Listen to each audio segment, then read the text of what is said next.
Biovivacious. Biovivacious is a YouTube channel dedicated to clear fundamental concepts of biosciences. Today we are going to deal with mobilization of fat. A person with 70 kilos of weight will have roughly about 11 kilograms of fat. Now this 11 kilograms of fat is capable of providing about 1 lakh kilocalories of energy, and this 1 lakh kilocalories of energy is too huge. One can very easily survive for many months with this 1 lakh kilocalories of energy. Now this energy is stored in the adipose tissues of either in the subcutaneous fat or in the visceral fat.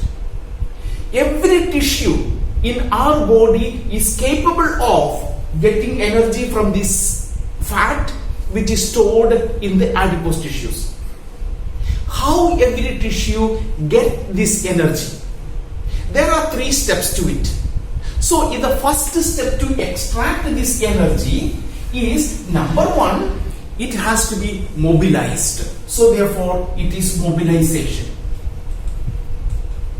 Mobilization means in the stored form, which is triacyl glycerol, has to be converted to its monomeric unit, that is free fatty acid and glycerol.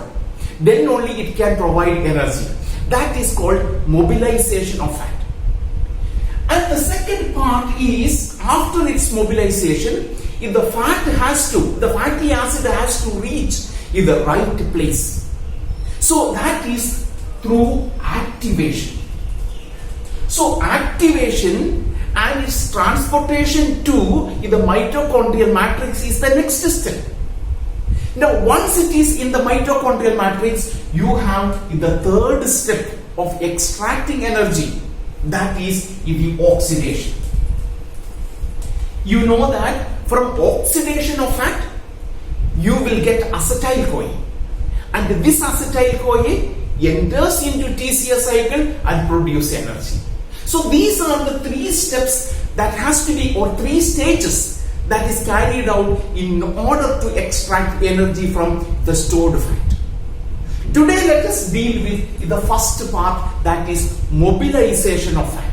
How exactly fat is mobilized from its stored location. So in order to understand mobilization of fat, let's say today. Today, when you woke up from sleep, you decided to go for a walk. Remember, you have been starving throughout night. You have not been eating.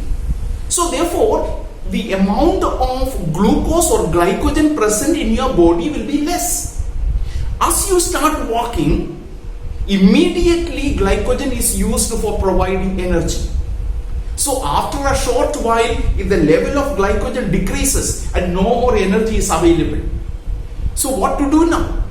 That is the time a hormone will be released by your body. That hormone is glucagon or epinephrine. So once a glucagon or epinephrine is released,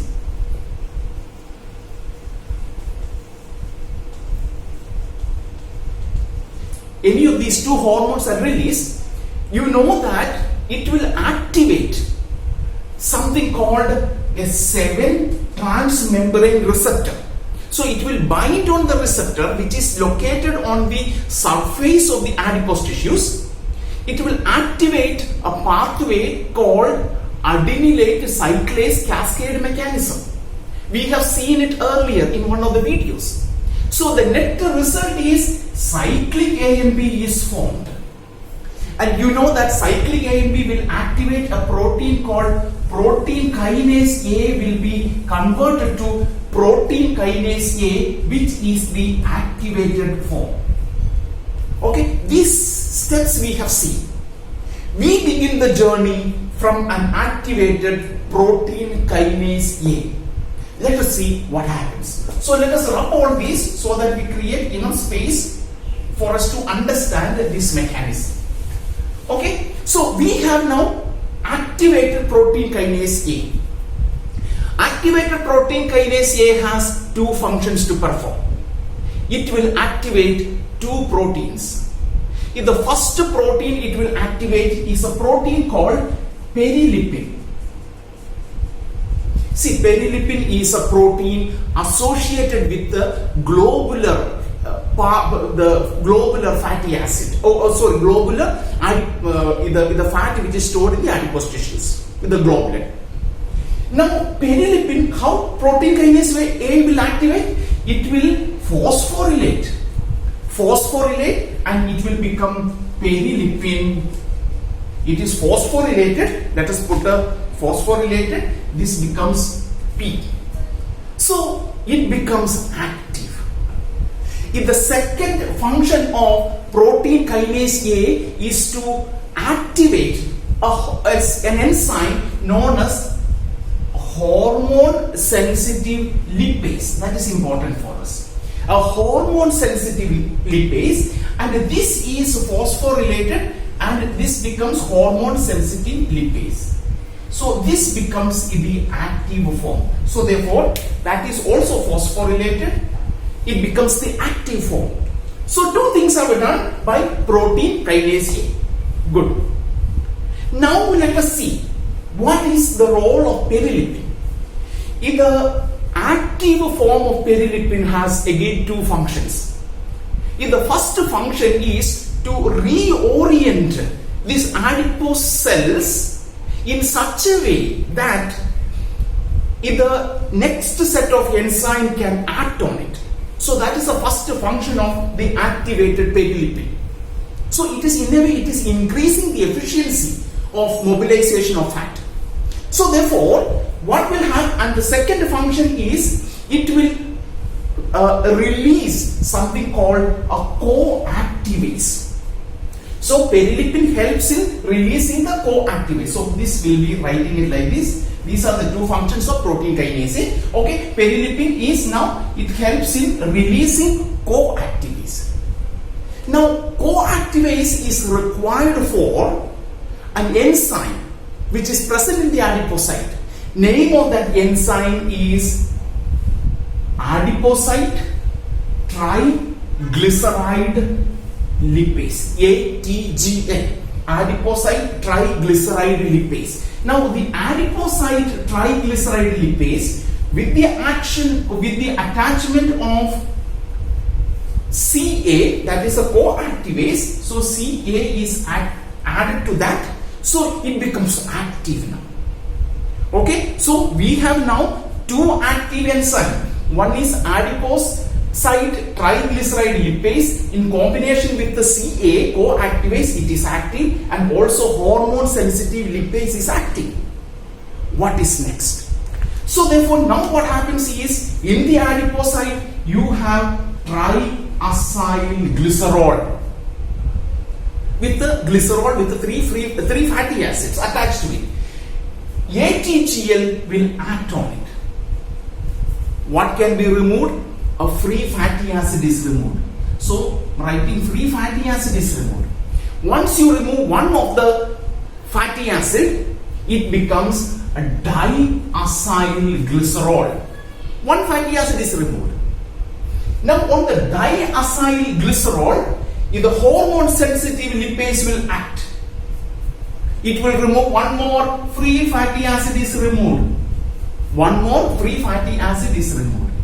So it becomes monoacyl glycerol. A single fatty acid attached to glycerol. Now the adipose cells will have, we'll use a different color. Adipose cells have another enzyme that is called monoacyl glycerol lipase. What will happen? You will get free fatty acid and glycerol. You see how the mobilization has occurred? How the triglyceride is systematically cleaved to glycerol and free fatty acid. How many free fatty acids are liberated? 1, 2 and 3 free fatty acids are liberated. This is cleaving of triacyl glycerol. Now what is next? Let us remove this. So once it is clear, the different mechanism of the role played by protein kinase A, perilipin, the phosphorylated form, and as well as hormone sensitive lipase. So we are here.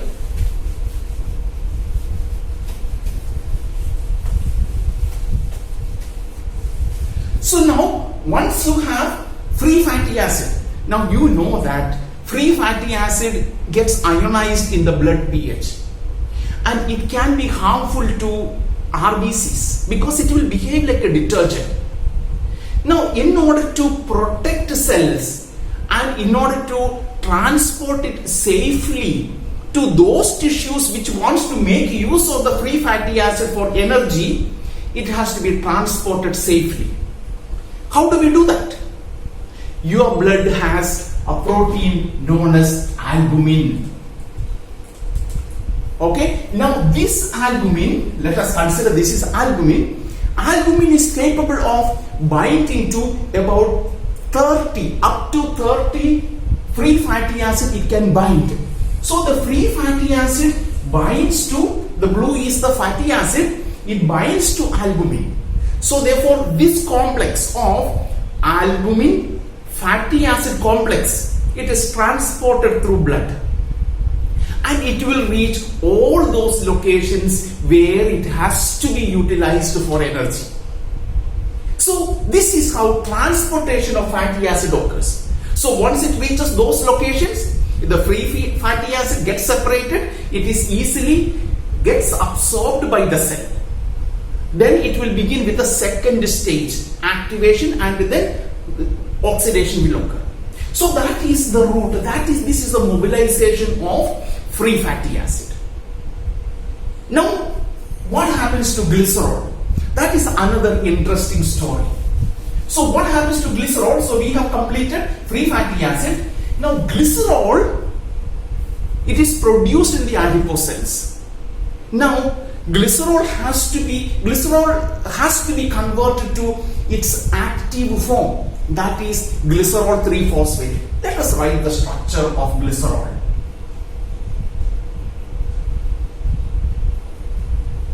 So this is glycerol. If the first step is to convert this into glycerol 3-phosphate, phosphorylation occurs at the third place. This is catalyzed by an enzyme known as glycerol kinase. So this is step number 1. So enzyme is glycerol kinase. You require an ATP is required, so it becomes glycerol 3-phosphate.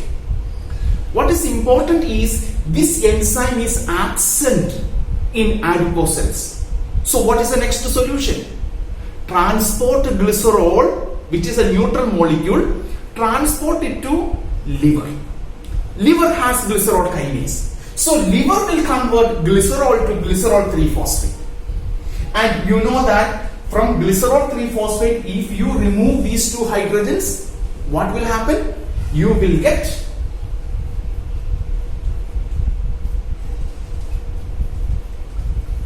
this molecule is dihydroxy acetone phosphate. So how do we remove? Through an oxidation reduction reaction. So therefore NAD plus is reduced to NADH plus H plus. What will be the name of the enzyme? So the name of the enzyme is glycerol 3-phosphate dehydrogenase. Glycerol 3-phosphate dehydrogenase. We produce dihydroxyacetone phosphate. And you know that from basic glycolytic pathway, this can be converted to glyceraldehyde 3-phosphate.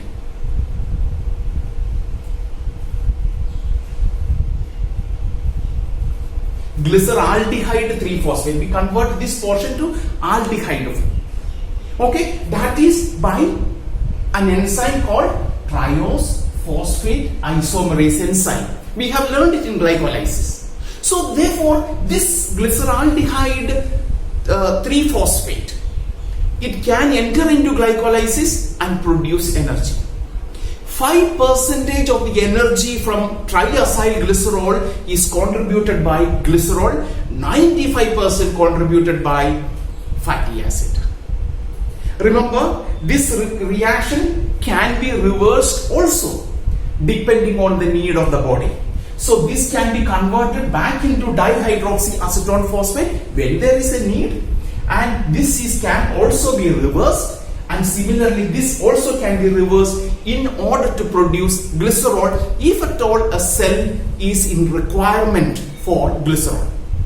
So this is how the mobilization of fat occurs. So what we have seen is from the stored place, how it is mobilized with the help of hormone. It is converted to free fatty acid, and how it is transported to the location where it has to be oxidized. And what is the fate of glycerol, how it will enter into the mainstream of metabolic reactions. So this is known as mobilization of